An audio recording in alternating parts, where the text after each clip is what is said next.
नमस्कार, मी विलास बडे. न्यूज 18 लोकमतच्या आपला महाराष्ट्र या बुलेटिनमध्ये आपल्या सगळ्यांचं स्वागत. धनंजय मुंडेंनी आपल्या मंत्रिपदाचा अखेर राजीनामा दिला. धनंजय मुंडेंनी राजीनामा देण्याच्या आधी मागील 24 तासात अनेक राजकीय घडामोडी घडल्या. भाजप आणि राष्ट्रवादी काँग्रेसच्या नेत्यांमध्ये रात्री बैठकांचं सत्र सुरू होतं आणि त्याच बैठकीत नेमकी काय चर्चा झाली पाहूया त्या संदर्भातला हा खास रिपोर्ट.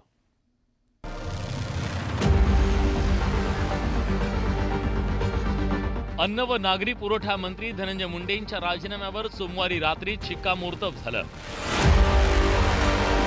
सरपंच संतोष देशमुख हत्ये प्रकरणातले धक्कादायक फोटो समोर आल्यानंतर मुंडेंचा राजीनामा घेतला जाणार हे स्पष्ट झालं होतं आणि तसंच घडलं.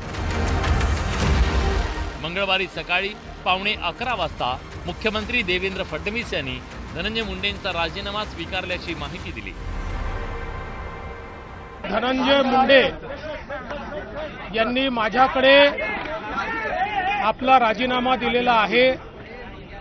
त्यांचा राजीनामा मी स्वीकारलेला आहे आणि पुढील कारवाई करता तो माननीय राज्यपाल महोदयांकडे पाठवलेला आहे. धनंजय मुंडेंनी राजीनामा देण्यापूर्वी सत्ताधाऱ्यांच्या गोटात अनेक घडामोडी घडल्या. नेत्यांनी प्रचंड खलबतं केली. मुख्यमंत्री देवेंद्र फडणवीसांनी उपमुख्यमंत्री अजित पवार, सुनील तटकरे आणि धनंजय मुंडे यांच्यासोबत चर्चा केली. त्यावेळी मुख्यमंत्र्यांनी राष्ट्रवादीच्या सगळ्या नेत्यांना संतोष देशमुख हत्ये प्रकरणाचं गांभीर्य सांगितलं. सरकारच्या भविष्यात वाढणाऱ्या अडचणी देखील मुख्यमंत्र्यांनी बैठकीत सांगितल्या.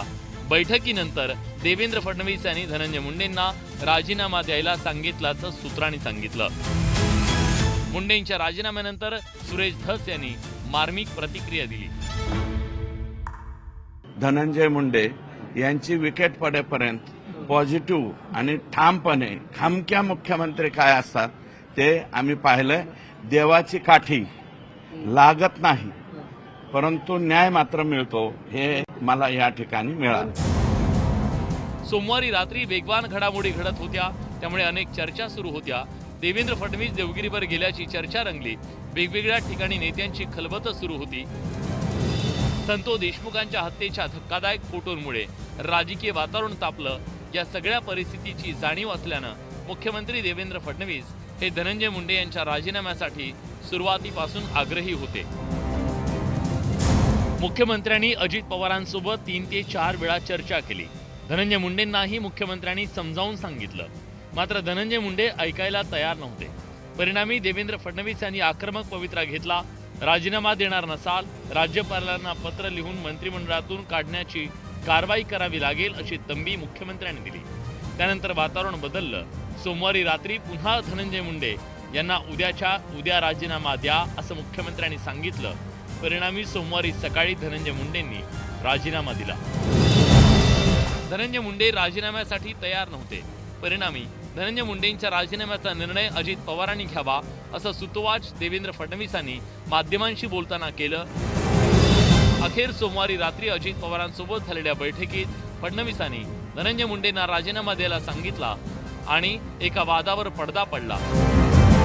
मात्र आता धनंजय मुंडे यांना सहआरोपी करण्याची मागणी होत असल्यानं नव्या वादाला सुरुवात झाली आहे. Bureau report, news 18 Lokmat.